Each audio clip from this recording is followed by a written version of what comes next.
A paz do Senhor, meus irmãos, nós estamos dando início à primeira lição do primeiro trimestre de 2019 e cujo tema será Batalha Espiritual, o povo de Deus e a guerra contra as potestades do mal. E a lição de hoje nós temos o tema Batalha Espiritual. A realidade não pode ser subestimada. E nós temos a leitura bíblica para nossa meditação e ensino, que se encontra lá em 1 Pedro 5, do 5 ao 9. Nos diz assim a palavra de Deus: semelhantemente vós, jovens, sede sujeitos aos anciãos, e sede todos sujeitos uns aos outros e revestivos de humildade, porque Deus resiste aos soberbos, mas dá graça aos humildes. Humilhai-vos, pois, debaixo da potente mão de Deus, para que a seu tempo vos exalte, lançando sobre ele toda a vossa ansiedade, porque ele tem cuidado de vós.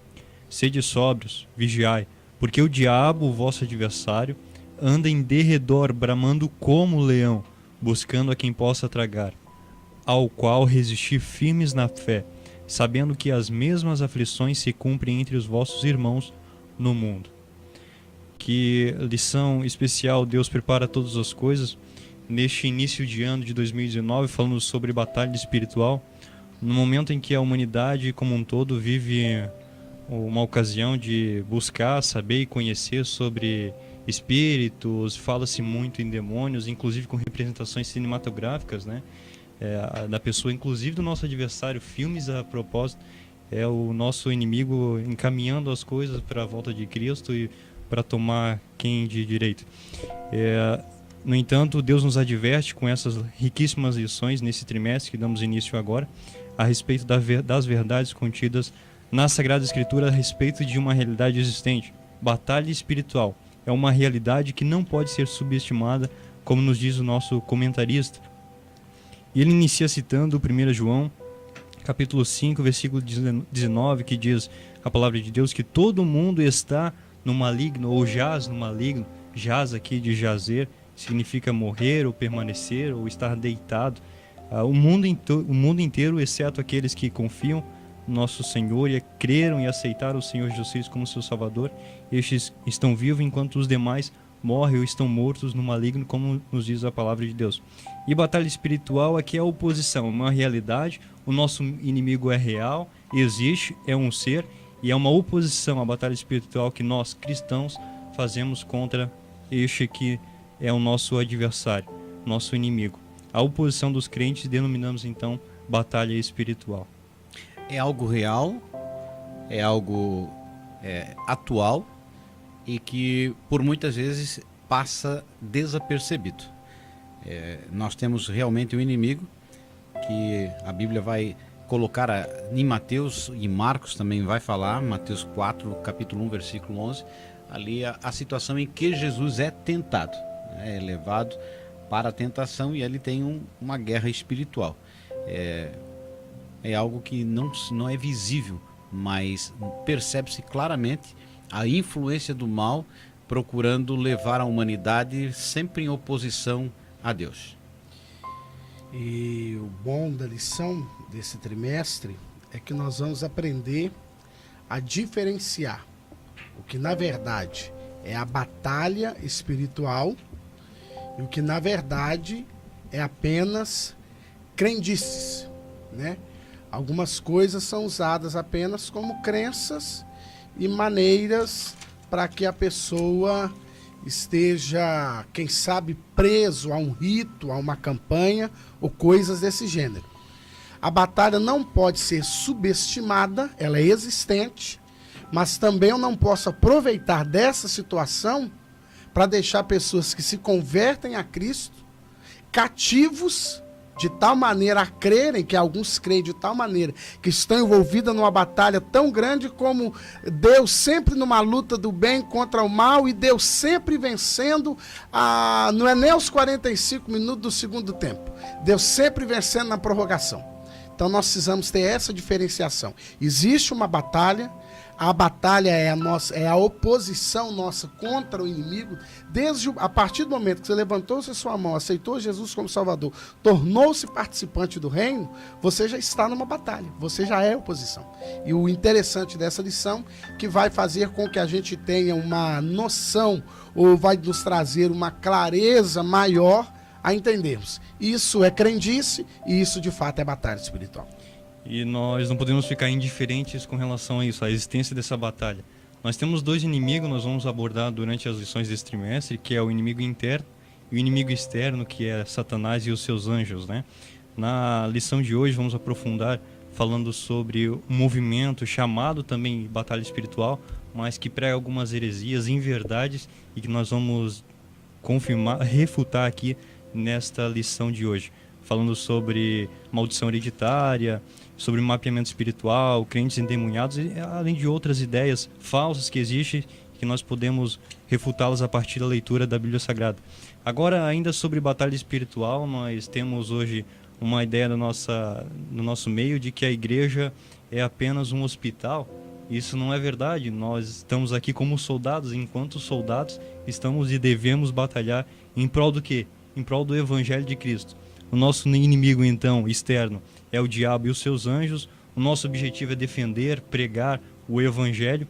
E o nosso propósito é nos mantermos vivos até a volta de Cristo. Esse é o propósito. E o propósito do nosso inimigo, ao contrário, é impedir que o Evangelho seja pregado e nos matar. O nosso adversário, o inimigo, veio para matar, roubar e destruir, é o que nos diz a palavra de Deus. E ele vem fazendo isso desde o Gênesis, quando lá no capítulo 3... ele contesta a mulher, fazendo com que ela tomasse do fruto da árvore e contestando que ela não morreria naquela ocasião, mas não, ela morreu. E desde então o inimigo continua trabalhando, nos tentando, e para nos afastar da verdade do Evangelho e da consequente salvação. Essa questão da batalha, ela traz a responsabilidade para o cristão da não omissão. Ele não entra, como disse, num hospital para ser tratado. Ele já é transformado em uma nova criatura, passa a ter a mente de Cristo, e o corpo dele passa a ser o templo, né, a morada do Espírito Santo, que o orienta para que ele possa seguir o verdadeiro caminho. E a base para a sua vida verdadeira é o caminho, que não é um caminho literalmente para caminhar, mas é a palavra, o verbo que se torna carne. E aí ele traz a orientação de onde seguir e para onde se desviar. Então é uma oposição. Nós devemos então nessa batalha estarmos sempre revestidos e procurando sempre saber que nós não estamos num campo paradisíaco, num lugar tranquilo. Nós estamos sempre vigilantes, porque o adversário ele ruge ao nosso derredor para tentar justamente nos derrubar. Mas já foi ganha a batalha, porque Cristo venceu na cruz do Calvário. No entanto, Jesus mesmo vai afirmar sobre essa batalha, quando ele vai dizer em João capítulo 10, o versículo 10, que o diabo veio para matar, roubar e destruir. Mas eu vim para que tenham vida e a tenham abundância. Então, quem vai ser roubado, ele vai lutar para não ser roubado. Se você, de repente, encontra-se numa situação de morte iminente e você pode se defender para não morrer, você vai fazer de tudo para não morrer. Então, aí já é essa é a nossa batalha. Por isso, a questão da vigilância, a questão da oração, a questão do preparo é para essa batalha. Como nos prepararmos para essa batalha, que ela é existente? E por que não dizer, por muitos não levar a sério a existência da batalha espiritual, de que nós vivemos numa guerra, as pessoas aí param de ler a Bíblia. Hoje é levado muito em questão o jejum, como eu vou jejuar para que Deus me dê um carro, eu vou jejuar para que Deus me dê uma casa, eu vou jejuar para que Deus abençoe, que a porta se abre, sendo que uma das armas principais na minha batalha espiritual seria o jejum. Porque o jejum e a oração vai me fortalecer para que eu possa me defender e sobressair nessa batalha. Aí, como o foco foi desviado do jejum, por exemplo, Foi desviado o foco? Você jejua e isso acontece. Não. Nós jejuamos, nós buscamos para que a gente esteja preparado, pronto, para nos defendermos. É claro que a vitória, a batalha em si, ela já foi ganha por Cristo na cruz do Calvário. Mas nós, quanto a nós soldados, a batalha ela é diária. E essa batalha diária, Jesus um dia chegou a, não vou dizer um problema, os discípulos tiveram um problema. Um pai chegou e reclamou, olha, nós trouxemos aqui... E os discípulos não puderam resolver esse problema. O menino continua endemoniado, o menino continua com problema. Então Jesus depois vai orientar os discípulos. Ali Jesus já começa ensinando, uma batalha, olha, essa caça de demônio aí, não é só você chegar e expulsar, não. Essa aí é diferente. Essa aí você é com jejum, com oração que você vence. Amém. E nós trouxemos isso, a palavra vigilância, no último trimestre, né? Quantas vezes, lá registrado em Mateus, capítulos 25, 24 e 25, quantas parábolas Jesus nos exortando a vigiar. E novamente agora o comentarista nos traz outra referência bíblica lá em 1 Pedro, que foi nossa leitura bíblica em classe, né? Nos diz a palavra de Deus, sede sóbrio, vigiai, porque o diabo, vosso adversário, anda em derredor, bramando como um leão, buscando a quem possa tragar. Ele está dizendo que ele é real, ele existe, e está pronto a lhe derrubar, a lhe tragar, a lhe engolir. É uma das outras traduções desse versículo bíblico. E é importante isso, a vigilância, a sobriedade, porque é uma vida consciente. E é o papel do inimigo, é fazer com que você perca o foco, em que você esteja sempre desatento, desapercebido, para que o tempo passe e você não chegue no objetivo que Deus tem, que é o desenvolvimento da nossa fé. É o avanço da nossa jornada ao encontro do objetivo, que é ganhar alma para Cristo. Quer dizer, o papel do soldado é batalhar, é lutar. Não é ficar descansando ou se preparando. Ele já vai para a batalha preparado. E nós temos aí, coloca aqui, sede sóbrio, vigilante, porque o diabo, o vosso adversário. Quer dizer, o diabo em si, ele não tem autoridade e não tem poder sobre a vida daquele que foi lavado e remido pelo sangue de Jesus.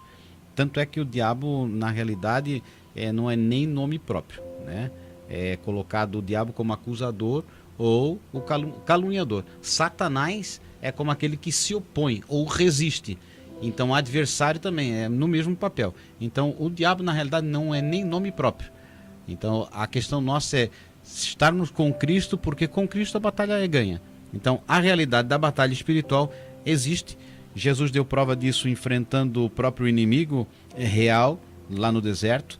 Nós temos aí o próprio Paulo, quando foi ali, enfrentou a moça que dizia, né, servo do Deus Altíssimo.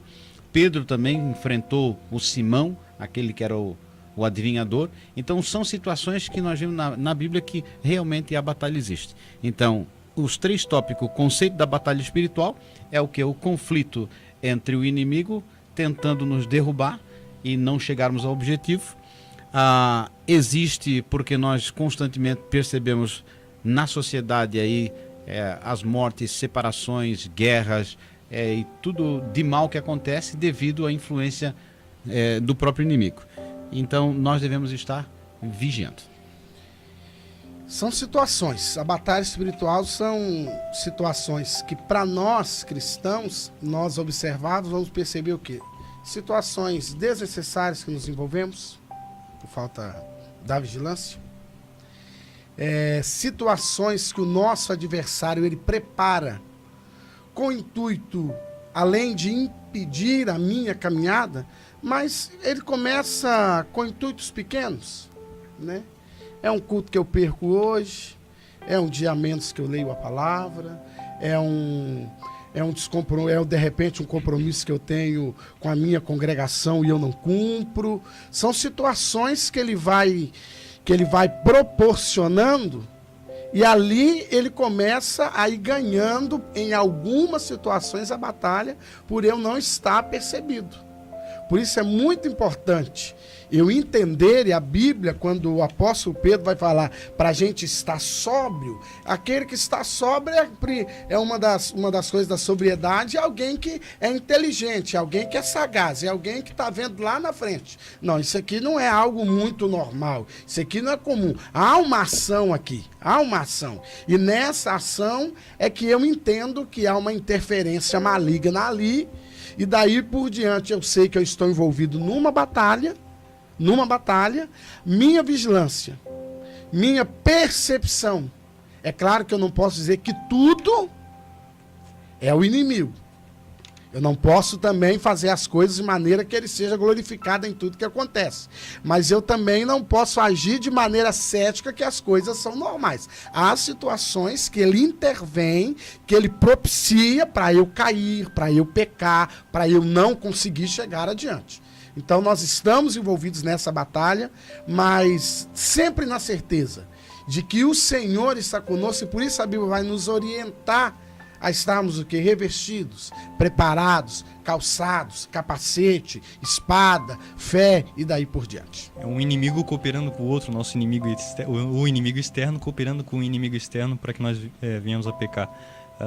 Jesus, a palavra de Deus nos ensina a não temer o nosso adversário, nós devemos temer a Deus, mas resistir ao diabo, nosso adversário. E para quem ainda tem dúvidas se existe ou não batalha espiritual, Pedro vai falar que essas aflições acontecem entre todos os irmãos do mundo, e Jesus Cristo, é bom lembrar, cientes, que na sua tentação, logo que foi batizado, os 40 dias que ele passou no deserto, ele foi tentado todos os dias.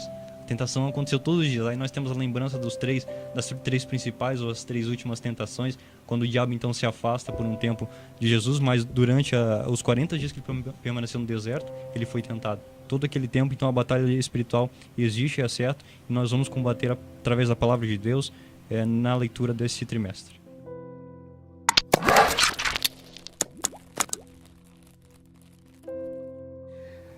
O segundo tópico da nossa lição de hoje é principais crenças da pseudo-batalha espiritual, e vai começar abordando o mapeamento espiritual.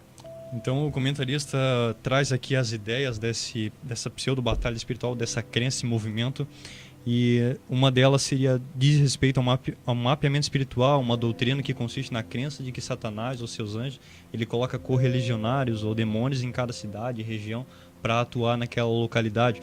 Daí essa doutrina tem por fundamento a passagem de Daniel, quando o anjo vem lhe trazer a visão e é impedido por um príncipe, aí cita-se o príncipe da Pérsia, depois o príncipe da Grécia, e também a passagem em que Cristo expulsa os demônios daquele homem gadareno e os transmite aos porcos, e a legião ali pede que não saia da província. Esses são os fundamentos, e a palavra de Deus aqui, o comentarista, através da palavra de Deus, busca refutá-los. Lembrando que um texto no caso aqui seria quase um pretexto só esse texto, né? Um texto sem contexto, ele se torna um pretexto. Então, para a gente ficar bem entendido, para se entender bem, primeiro que o mundo ele jaz o maligno. Então, se ele jaz o maligno, não há necessidade que demônios fossem mandados como eu vou usar aqui a palavra, para agir de uma maneira específica. Esse age aqui assim, aquele age em tal lugar, aquele território é do fulano de tal, esse é do Beltrano. Não, o mundo jaz o maligno.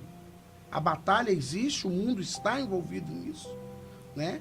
E nós, a partir do momento que aceitamos a Jesus, nós precisamos entender que nós somos luz, e a luz, onde ela está, independente das trevas que for. Se você estiver no lugar mais escuro, você acender um fósforo ali, uma vela, pode ser lá no meio da floresta amazônica, vai clarear. Quem olhar ao longe vai descobrir que ele tem uma luz. Então nós somos a luz de Deus no meio dessa batalha toda aí, nesse mapeamento. O que nós precisamos não focar em nomes, demônios específicos, para que até o cristão em si não comece a criar as crendices que nós estamos vivendo nesses últimos dias aí. Realmente passa a ser dá mais valor do que realmente tem. Quando as pessoas elas não vão para a palavra de Deus, elas permitem que as culturas e os ensinamentos vão passando de pai para filho. A questão, por exemplo, dos interrogatórios quando vão expulsar um demônio. Perguntar de onde vem, para onde vai, qual é o teu nome, onde tu atua.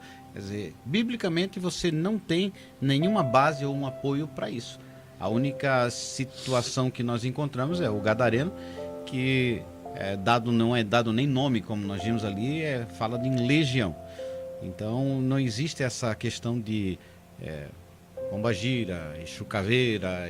Isso são tudo nomes dados dentro das religiões, se podemos dizer assim, afro, que trazem na macumbaria, na umbanda, né, no candomblé, que vão colocar esses nomes e atribuições para essas pessoas que são possessas desses espíritos malignos. Porém, a Bíblia ela não dá base para isso. Nosso foco é o quê? Deus Todo-Poderoso, o sangue de Jesus tem poder e no nome de Cristo todo mal tem que sair. Então não precisa sai isso, sai aquilo, porque na realidade todo mal tem que cair por terra quando o nome do Senhor é mencionado. E refutando essa ideia então de mapeamento espiritual, primeiro lembrando que os fundamentos dele é a passagem de Daniel, onde o arcanjo vem lhe trazer a visão e ele é impedido por um príncipe dos demônios que atua naquela região. Daniel não quis amarrar o demônio, a Bíblia não fala nisso. E nós, às vezes, por vezes, né, ouvimos, né? Vamos amarrar o demônio de tal localidade para daí atuar. É uma das experiências de muitos missionários, alguns, ou pelo menos cita-se esse exemplo, de missionários que para estabelecer uma igreja em determinada localidade, primeiro pedem ou fazem orações para se amarrar o demônio, para daí que a igreja comece a crescer e citam esse exemplo. Mas isso não é regra na Bíblia Sagrada e nós olhamos a partir das Sagradas Escrituras, vemos que isso não existe. Uma das explicações, outra explicação também, é que demônios atuam sobre pessoas e não localidades. E a passagem bíblica que diz isso está em Mateus capítulo 12, versículo 43 e 45, que diz assim: E quando o espírito imundo tem saído do homem, anda por lugares áridos, buscando repouso e não o encontra. Então diz: Voltarei para minha casa, de onde saí, voltando, acha desocupada, varrida e adornada. Então vai e leva consigo outros 7 espíritos piores do que ele, e entrando, habitam ali. Ali aonde? No homem e na mulher que se deixa assim situar. E continua a leitura, encerra dizendo: E são os últimos atos desse homem piores do que os dos primeiros. Assim acontecerá também a esta geração má. Então, refuta-se essa ideia de mapeamento espiritual. E é interessante, muito bem lembrado, que cada vez que nós citamos nomes, isso é um posicionamento meu. Eu estou pregando a palavra, ou quem estiver pregando a palavra, ele cita nomes. O trânsito hoje estava ruim. O tranca não sei o quê. Irmão, não, é muito carro mesmo. O diabo não tem nem nada a ver com aquela situação. É muito carro, muita gente que saiu no mesmo horário. A porta do emprego fechou, então nós temos... Não, irmãos, é o país que está em crise e talvez aquele cristão não é um bom dizimista, não é um bom ofertante, ele está colhendo o que ele mesmo está plantando, e aí, por vezes, se torna mais fácil eu achar um espírito maligno para encaixar nessa situação que ele está atuando, do que eu entender que eu estou perdendo a batalha por eu não estar preparado, por não vigiar, por não estar pronto para ela. Então é mais fácil eu pegar um espírito maligno, culpado pela situação, não é verdade? Não, ele é culpado.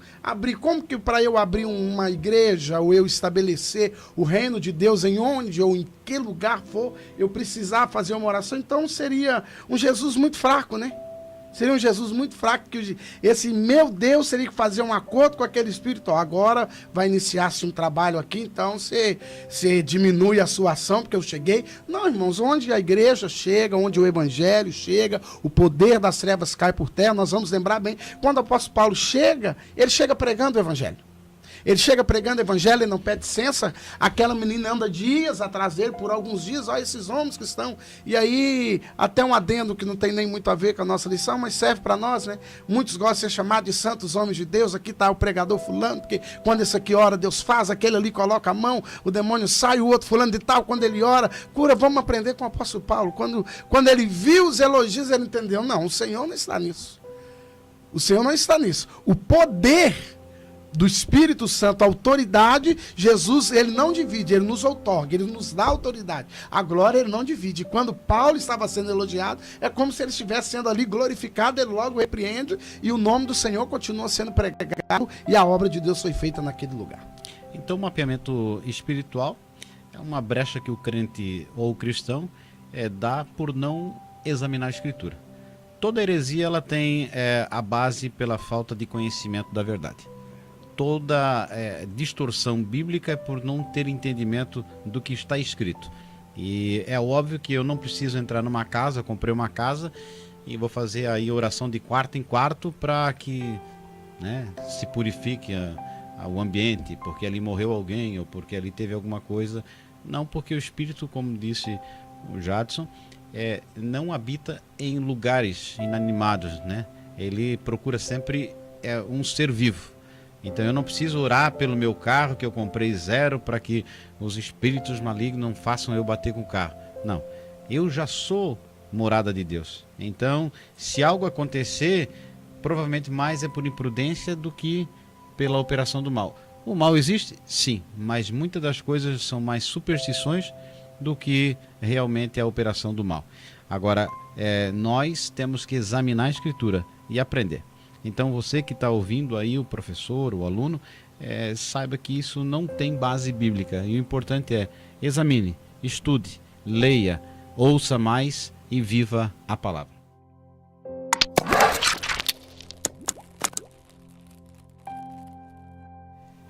Então nós estamos aí no segundo tópico, principais crenças da pseudo-batalha espiritual, e já estamos também abordando o terceiro ponto, que é a refutação pela palavra de Deus. Então você que está nos ouvindo, nós estamos fazendo o segundo tópico e o terceiro tópico já concomitantemente.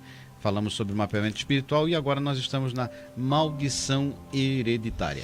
Outra ideia então que essa pseudo-batalha espiritual crê ou traz é a da maldição hereditária, dizendo, e se diz ser uma doutrina que onde uma pessoa com um problema pode transmiti-la aos seus herdeiros, seus sucessores, seus filhos, netos, bisnetos, e eles usam como um fundamento bíblico a passagem de Êxodo, capítulo 20, versículo 4, onde nos diz: não farás para ti imagem de escultura, nem alguma semelhança do que há em cima nos céus, nem embaixo na terra, nem nas águas debaixo da terra, não te encurvarás a elas, nem as servirás. Porque eu, Senhor teu Deus, sou Deus zeloso, que visita a maldade dos pais nos filhos até a terceira e quarta geração daqueles que me aborrecem. É outra ideia que nós, e o comentarista nos traz aqui, a partir de passagens bíblicas, fundamentos para refutá-la, mais essa doutrina. É interessante que o profeta Ezequiel vai nos abordar, no capítulo 18, que não há essa possibilidade. Ele vai dizer de maneira clara que a alma que pecar, essa morrerá. Então, se o pai foi um péssimo pai, se o pai foi um alcoólatra, se ele foi um adúltero, se ele foi um ladrão, mas se esse filho converte-se a Cristo e as suas atitudes são dignas, o pecado de seu pai não trará nenhum malefício para ele. Eu aqui nos bastidores, né, eu vou usar uma frase do irmão Sérgio. É como se eu como chocolate e os meus filhos agora vão ter os dentes cheios de cáries. Não tem como. E nós, irmãos, nós que estamos ouvindo, quer professor, quer aluno, chega um momento da nossa vida cristã que nós temos que tomar decisões. E essa é uma decisão difícil a ser tomada. É muito difícil ser tomado quando alguma coisa vem me trazendo uma inovação, que isso aqui, se eu voltar no passado, se eu fizer uma regressão, se eu pedir perdão por aquilo que o meu bisavô fez lá, olha, o meu bisavô morreu com 105 anos, o meu avô atual está com 96, então vai dar uns 200 anos para eu voltar atrás e pedir perdão por algo que o meu bisavô fez para não refletir no meu filho agora?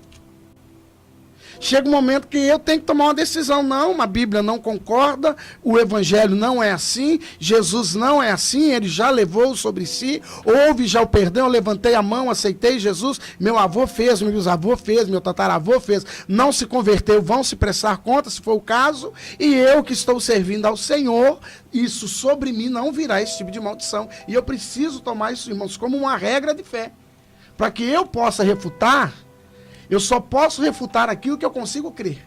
E muitas vezes nós não refutamos porque não cremos, ficamos na dúvida. Será que de repente não há mesmo isso aí? Não, se você basear na palavra de Deus, no que a Bíblia ensina, aqui a questão que o irmão Jadson abordou, quando ele lê capítulo 20 do Êxodo, o que Deus estava dizendo é que se aqueles filhos permanecessem nos mesmos pecados daqueles pais, eles não seriam abençoados. Mas aquela geração que sai do Egito, ela morre na peregrinação. Ela morre na peregrinação. Aqueles filhos herdeiros na terra entram na terra e são abençoados pelo Senhor na terra. E por um bom tempo eles viveram momentos de vitória, de bênção, de grande prosperidade. E Deus não os visitou por causa do bezerro de ouro. Deus não visitou eles por causa do bezerro de ouro. Não, muito pelo contrário, eles seguiram a vida, herdaram a terra e o nome do Senhor foi glorificado. Então nós precisamos colocar no nosso coração: não existe para aquele que teme ao Senhor, a partir do momento que você levantou sua mão, aceitou Jesus como seu Salvador. Vamos crer muito naquilo que o apóstolo João nos ensina, que aquele que é nascido de Deus, o maligno não lhe toca. Nós temos aí o texto de 2 Coríntios, né, capítulo de número 5. Então, 2 Coríntios capítulo 5, versículo 17. Aí você pode estar lendo essa passagem, que diz assim: assim que, se alguém está em Cristo, nova criatura é. As coisas velhas já passaram e eis que tudo se fez novo. Então, é um texto essencial para o entendimento que a vida passada, quanto aos pecados, elas são purificadas. Agora, a consequência do pecado, sim, né?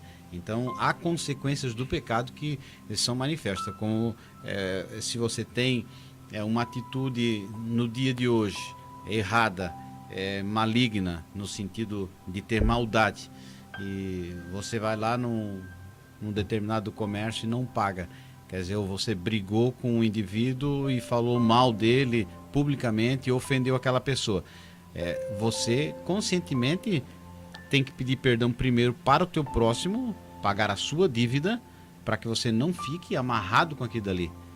Porque primeiro o ser humano que você consegue pedir perdão, e depois aí você vai para Deus. Por isso a Bíblia vai dizer que nós devemos ter comunhão com o nosso irmão.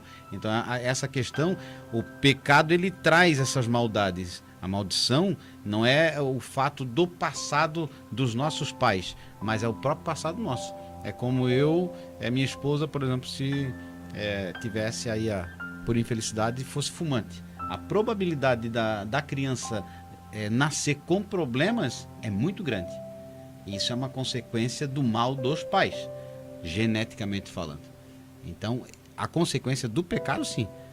Por quê? Porque tem coisas que você não consegue fugir, né? Uma atitude dessa. Agora, quanto aos meus antepassados, a Bíblia refuta por completo. Por isso nós devemos ver uma vida digna do Evangelho, como uma batalha que diz, nós devemos estar preparados. Quer dizer, eu tenho que estar com a roupa da guerra, eu tenho que estar com o treinamento da guerra e sabendo que determinadas coisas sim precisam ser combatidas. A Bíblia nos fala que ao homem é dado morrer uma única vez e depois disso vem o juízo, né? É responsabilidade pessoal que mesmo nós humanos soubemos extrair da Bíblia Sagrada quando fizemos constar aqui a título de curiosidade na Constituição da República aqui brasileira, dizendo que a pena não passará da pessoa do condenado, então a responsabilidade ali é pessoal.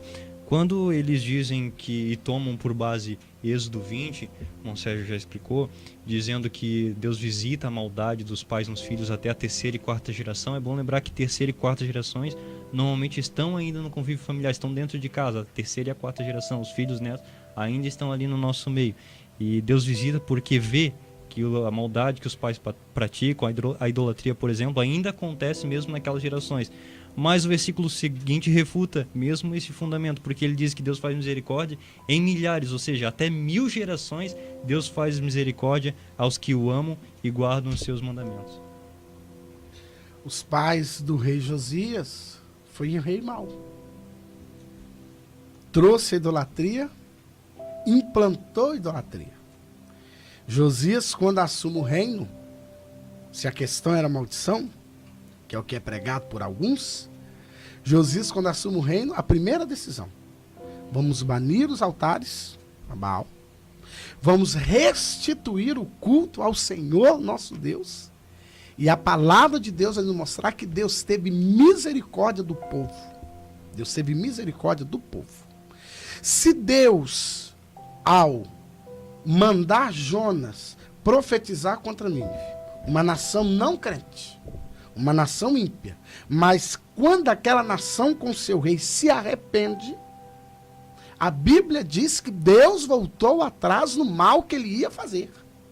Deus voltou atrás no mal que ele ia fazer. Pautado na questão da maldição, Deus não voltaria atrás. Mesmo que eles tivessem pedido perdão, vestido de cinza, jejuado como jejuaram, não, Deus não volta atrás, porque já vem de pai para filho e vamos dizer no linguajar meio nosso aqui, eu já estou aqui, ó, já estou por aqui com essa nação, vou aproveitar e mato todo mundo e resolvo o problema. Não, quando eles se convertem a Deus, quando eles se arrependem, quando eles jejuam, quando eles oram, quando eles creem na palavra que Deus envia Jonas para levar, a Bíblia diz que Deus aplacou, não destruiu a cidade e o nome do Senhor ali também foi glorificado. Por isso, meu irmão, nós temos essa palavra chamada conversão, que é a mudança em sentido oposto. Quer dizer, o avisado provérbio diz que vê o mal e se esconde. O tolo passa e sofre a pena. Há um ditado secular que vai dizer que aquele que não aprende com a história está fadado a repeti-la. Então, se eu vejo na minha família determinadas situações que levaram à destruição, a separações, a problemas, eu, como uma pessoa sábia e que tem uma palavra como uma orientação para a minha vida, eu tenho que observar e mudar de caminho.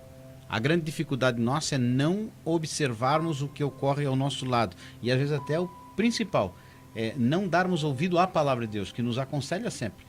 São ministros, são pessoas, são amigos que muitas vezes nos apontam. Olha, se tu continuar por esse caminho, vai fazer igual o teu pai fez. Quer dizer, se tu continuar assim, o teu fim já está selado. Mas nós podemos mudar.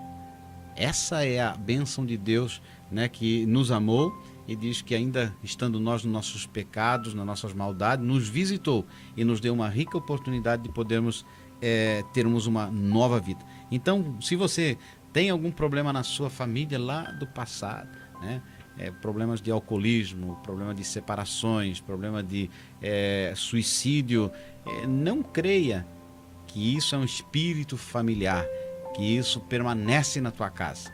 Não, isso já foi rompido na cruz do Calvário, abriu-se o véu e Deus te deu a oportunidade de viver uma nova vida. O que você deve fazer é se fortalecer no Senhor, e assim você vencerá todo o mal.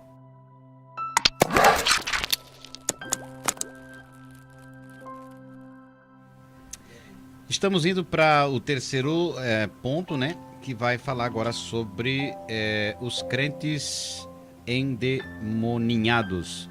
Entre aspas, isso quer dizer entre colchetes, para na realidade explicar melhor esse assunto. Temos outras heresias ainda e doutrinas pregadas por esse movimento que são refutadas a partir da luz da palavra de Deus, mas finalizamos aqui, o comentarista utiliza essas três e encerra com crentes possessos, crentes demoniados.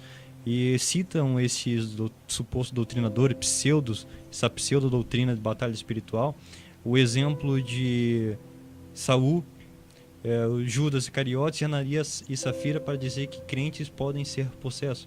Mas ao contrário, à luz da palavra de Deus, nós vimos que não, isso não existe, conforme nos diz as Sagradas Escrituras. E é interessante porque o crente, ele pode passar por um momento, ele pode ser possuído ali por uma situação, que ele mesmo vai demonstrar, porque quando Ananias e Safira conversam entre si, eles não estavam endemoniados. Havia no coração deles muita fé, porque a Bíblia diz que a fé era tão forte, a convicção era tanta do arrebatamento da igreja para aquele tempo, que as pessoas vendiam suas propriedades, iam lá e depositavam aos pés dos apóstolos, porque havia uma fé muito grande no arrebatamento para aquela geração. Então, quando Ananias e Safira vende tudo, tinha fé. Eram bons crentes, estavam convictos do arrebatamento. Mas eles tomam uma decisão, nós vamos levar uma oferta. E aqui é interessante que não era pecado eles levarem só uma oferta. Não era uma doutrina que eles deveriam vender e levar tudo aos pés dos apóstolos. Agora, o pecado foi quando eles combinaram, ó, nós vendemos, eu vou usar aqui, um valor, nós vendemos por 300 mil, mas nós vamos dizer para Pedro que é 150.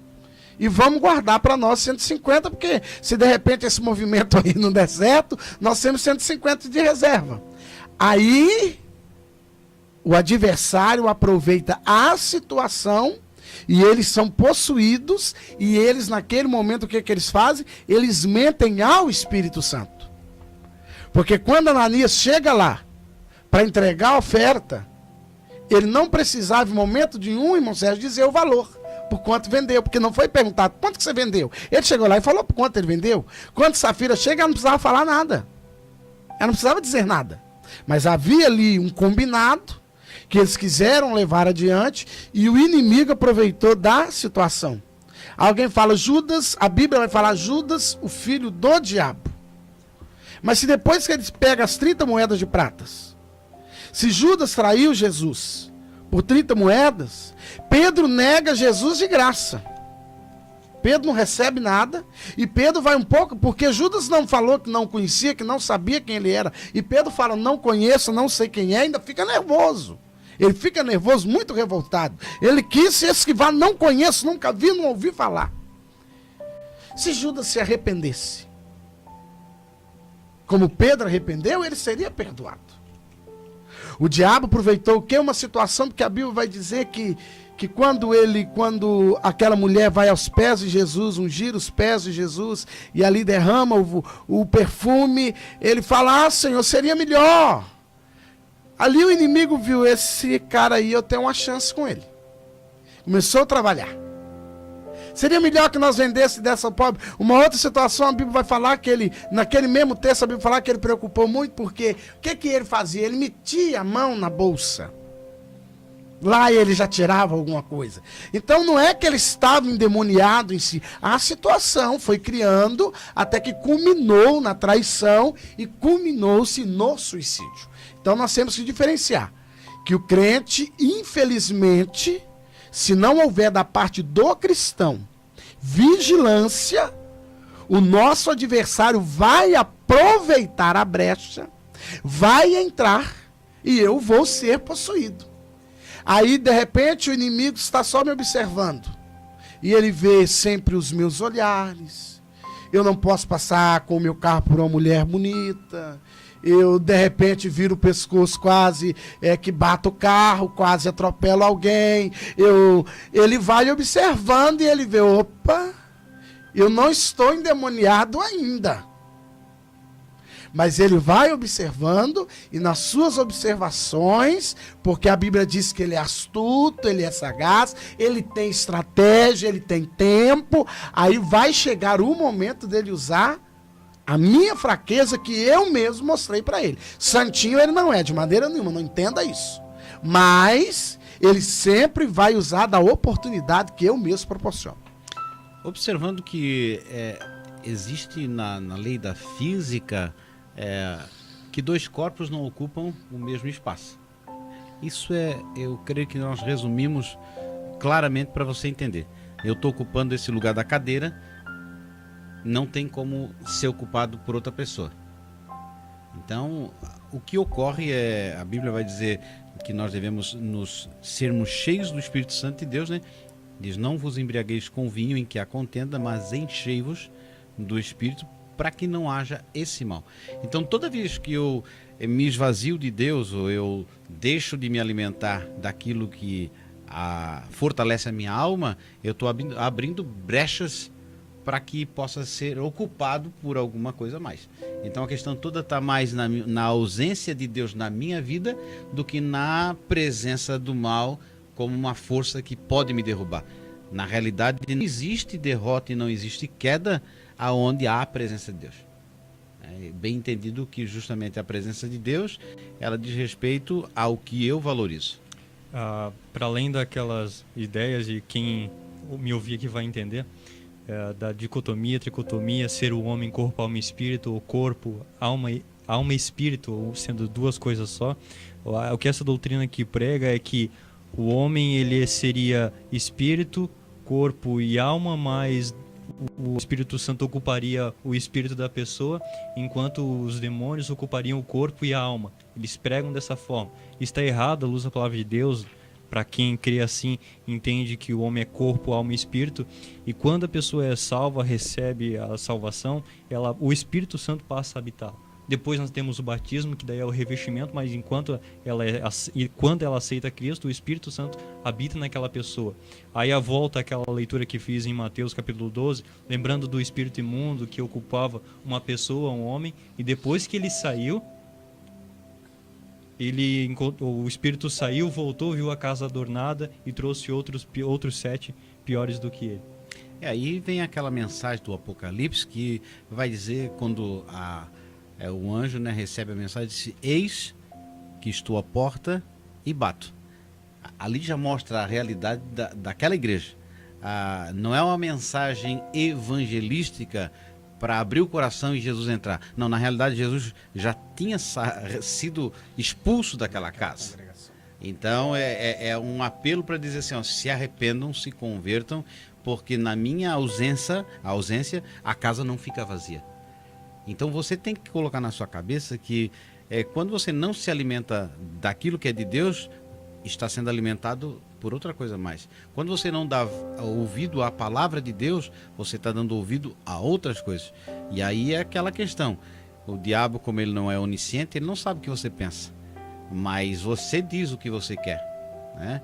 É a questão de... Às vezes você vai na internet lá e bota lá pudim de leite. Daqui mais um pouco só aparece receita de doce para você. Porque eu revelei aquilo que eu queria. Então, as nossas atitudes revelam a nossa vontade, tanto para o bem quanto para o mal. Quando uma pessoa abre a boca para falar de algo, é porque está dentro dela, não está fora dela. Então, o mal começa de dentro para fora. Tiago vai dizer que, mas cada um, Tiago capítulo 1, versículo 13 e o 14 diz: ninguém, sendo tentado, diga, de Deus sou tentado, porque Deus não pode ser tentado pelo mal, e a ninguém tenta, mas cada um é tentado quando atraído e engodado pela sua própria concupiscência. Quer dizer, concupiscência é desejo exagerado. Então, lembra de José, quando olha uma mulher perfumada, adornada, uma casa só com os dois, ele vê que não vai resistir. E aí ele, foge. O diabo a gente resiste, mas a mulher a gente foge. É interessante que Sansão viveu a mesma situação. Só que Sansão preferiu continuar flertando com o diabo. Porque ao mesmo tempo que ele era possuído pelo Espírito do Senhor e fazia coisas extraordinárias, Dalila vinha e foi com o passar dos dias tentando descobrir e conseguiu. Então nós temos que ter muito cuidado para não sermos habitação do diabo. Nós temos que ter muito cuidado. Lembrando que a Bíblia vai falar conosco, o apóstolo Paulo vai nos dizer: não sabeis vós que vós sois o templo do Espírito Santo. Então você, professor e aluno, em especial aqui os nossos professores que assistem essas aulas com um propósito de depois transmiti-la, ensiná-la, ministrá-las nas suas congregações, busquem agora pregar ao aluno, aquele que o ouve, de que o Espírito Santo habita em nós e que nós devemos manter comunhão com Ele. Comunhão de que forma? Através da oração, do jejum com o Senhor. a ponto de que o cristão não se volte para as práticas mundanas, para o pecado e, consequentemente, então, o diabo assim se manifesta. Nós, enquanto crentes, servimos ao Senhor, somente ao Senhor. E por isso, e nesta condição, alcançamos a salvação.